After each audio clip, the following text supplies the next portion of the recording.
Let us pray in the name of the Father, and of the Son, and of the Holy Spirit. Amen. O Jesus, through the Immaculate Heart of Mary, I offer you my prayers, works, joys, and sufferings on this day for all the intentions of your Sacred Heart, in union with the holy sacrifice of the Mass throughout the world, in reparation for my sins, for the intentions of all my relatives and friends, and in particular for the intentions of the Holy Father. Amen. Let us pray for the intentions of the Holy Father for the month of September, for people living on the margins. We pray for those persons living on the margins of society in inhumane life conditions. May they not be overlooked by institutions and never considered of lesser importance. Our Father, who art in heaven, hallowed be thy name. Thy kingdom come, thy will be done, on earth as it is in heaven. Give us this day our daily bread, and forgive us our trespasses, as we forgive those who trespass against us. And lead us not into temptation, but deliver us from evil. Amen. Hail Mary, full of grace, the Lord is with you. Blessed are you amongst women, and blessed is the fruit of thy womb, Jesus. Holy Mary, Mother of God, pray for us sinners, now and at the hour of our death. Amen. Glory be to the Father, and to the Son, and to the Holy Spirit, as it was in the beginning, is now, and ever shall be, world without end. Amen.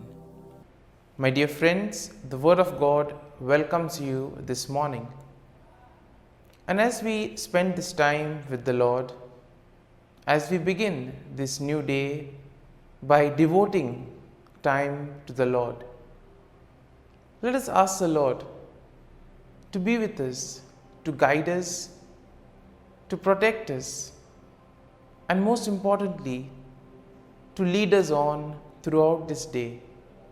That whatever we do, the words that we speak, the actions that we do, that they may all radiate the goodness, love, mercy, and peace of the Lord. Many times in life, we are so caught up with the activities, with our work, and because of that, we see that sometimes we find it difficult to recognize the small blessings and the graces that we continuously receive from the Lord. And because of this reason, we sometimes tend to take these things for granted. Therefore, it would be appropriate as we begin today's morning offering that we spend time thanking the Lord. With a generous heart, the Lord has been giving us many graces, many blessings, and therefore let us thank Him for all that He has done for us. We begin by thanking the Lord for the gift of life, for giving us good talents, abilities. We also thank the Lord for the gift of our family members, friends, relatives, near and dear ones, and all those who have played a very important role in our lives. We see that these individuals have been ones who have shaped us and molded us. We are who we are because of their time, effort, and dedication. And therefore, in a very special way, let us pray for them and let us ask the Lord to bless them abundantly in all their endeavors. We also thank the Lord for the various opportunities that He has given us. Opportunities to make a difference in the lives of others, or opportunities to grow, opportunities to become better individuals. Similarly, there are also the experiences that we may have. There are some experiences which are really good, which we all want to cherish. But there may also be experiences that have been difficult, that have taught us a lot in life. It is these experiences which may have been harsh, which may have been difficult, but these have made us stronger, have made us understand better our purpose in life. And therefore we shall thank the Lord for giving us these strengthening experiences as well. We also thank the Lord for the gift of this day. We thank Him for protecting us, for guarding us through the night, and giving us the gift of this day, a day that will help us to probably complete something that was left incomplete, or maybe to do something that may make a difference in the lives of others. And therefore today, in a very special way, let us ask the Lord to be with us and guide us. And now we shall reflect and meditate on Psalm 51. As usual, we shall have a general overview of the psalm, and then we shall gradually enter into the details, trying to see a few verses and what they try to communicate to us. Now, Psalm 51 is a penitential psalm, which means that it is a prayer of repentance, and at the same time it is also a plea for forgiveness.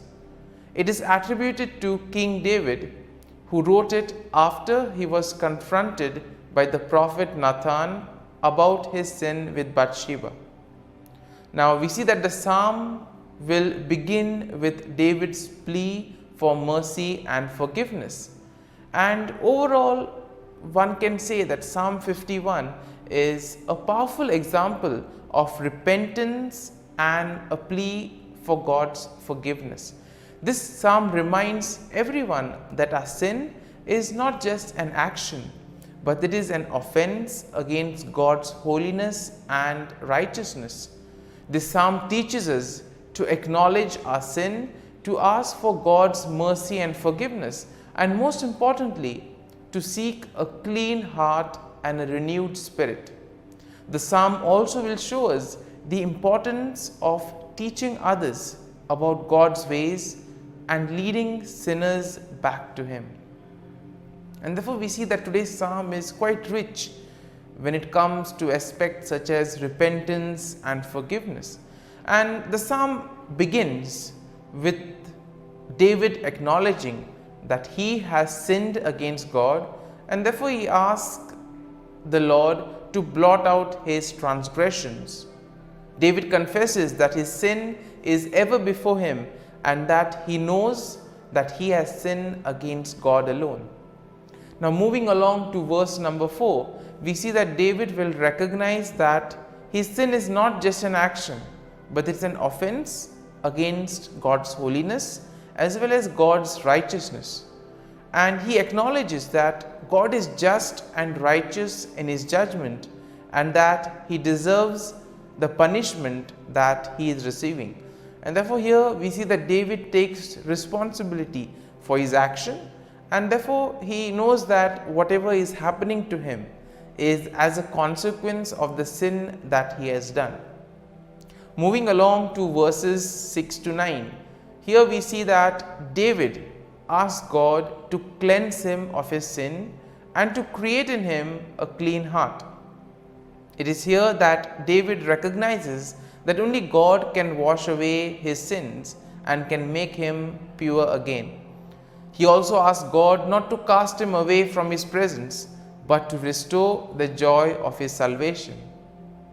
Moving on to verse 10, we see that David asks God once again to create in him a clean heart and to renew a spirit within him, a spirit that is right, a spirit that will not mislead. And this is a plea for God to change David's innermost being so that he can live a life that is pleasing to God. And as we move along to verses 11 to 12, David asks God not to take his Holy Spirit away from him, but to restore to him the joy of his salvation. He recognizes that his sin has caused him to lose the sense of God's presence in his life, and that he longs to be restored to the right relationship with God. And therefore we see that our sin is something that takes us away from God. It drags us away. And therefore, the more we sin, the more further we tend to go away. And David explicitly mentions this to the Lord. And then as we move to verses 13 to 17, here we see that David promises to teach others about God's ways and to lead sinners back to him. And here we see that David is not selfish, but he wants to get others to God as well. He wants to share the forgiveness and the repentance of the Lord with others. And therefore this is also part of everyone's mission. Through our words, through our actions, we are called to lead people to God, to help people follow the right path. And we see that here David also recognizes that God does not desire sacrifice, but a broken, contrite heart. Therefore, the repentance that we have should be truly from within. That is what the Lord wants us. He doesn't want us to perform rituals, but He wants us to truly repent and mean every word that we say. And here we see that David understands that only through repentance and obedience can anyone find true forgiveness and restoration with God. And we see that the psalm finally ends with a plea for God to bless Jerusalem and to bless his people. David recognizes that his sin has not only affected him, but also has affected the entire nation. And therefore he asks God to restore them to a right relationship with him. And so, my dear friends, having reflected and meditated on this psalm, there may be some thoughts that would have touched us, some aspects of the psalm, perhaps something on forgiveness or repentance. Let us allow these thoughts to remain with us. And let us now close our eyes, and at this morning hour, let us thank the Lord. Let us praise the Lord. Let us glorify the Lord. Loving Father, you have given us this time in the morning. You have been gracious to us. You have given us your Son, our Lord Jesus Christ, who has cleansed us from our sins. He has taken away all our sins and He has given us new life. Lord, as you have given us the Holy Spirit, we ask you, Lord, to bless us and to protect us. And for all this, Lord, we thank you, we praise you, and we glorify you. You have protected us, Lord, and you have guarded us all through the night. And you have given us this morning hour. For your great love and mercy, O Lord, we thank you. We offer you this day, O Lord, and all that we do. And we ask that you always be with us and accompany us in all our actions. And now, my dear friends, let us spend a few moments in silence, reflecting on any thought from Psalm 51 that would have touched us, something that would have given us a better understanding of ourselves. And let us remain with this thought, asking the Lord to change us, to help us become better individuals.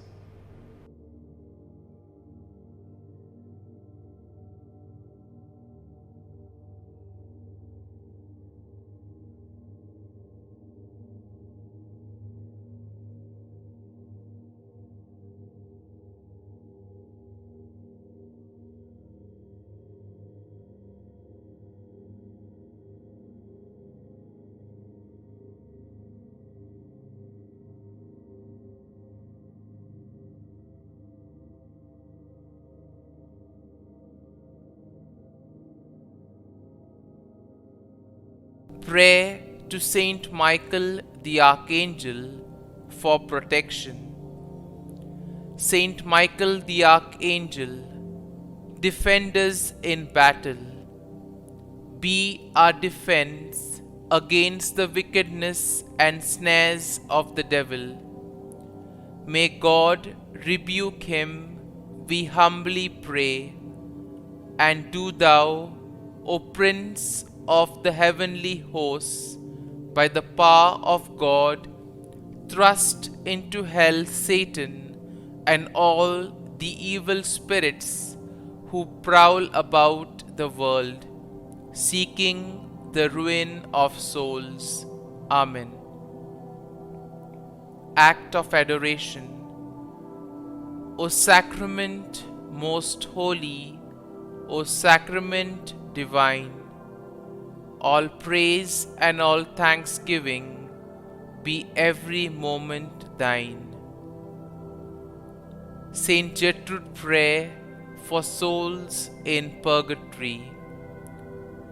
Eternal Father, I offer Thee the most precious blood of Thy divine Son, Jesus, in union with the masses said throughout the world today, for all the holy souls in purgatory, for sinners everywhere, for sinners in the universal church, those in my own home and within my family. Amen.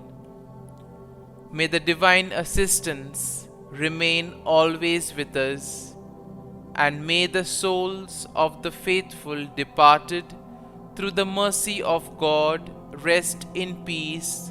Amen.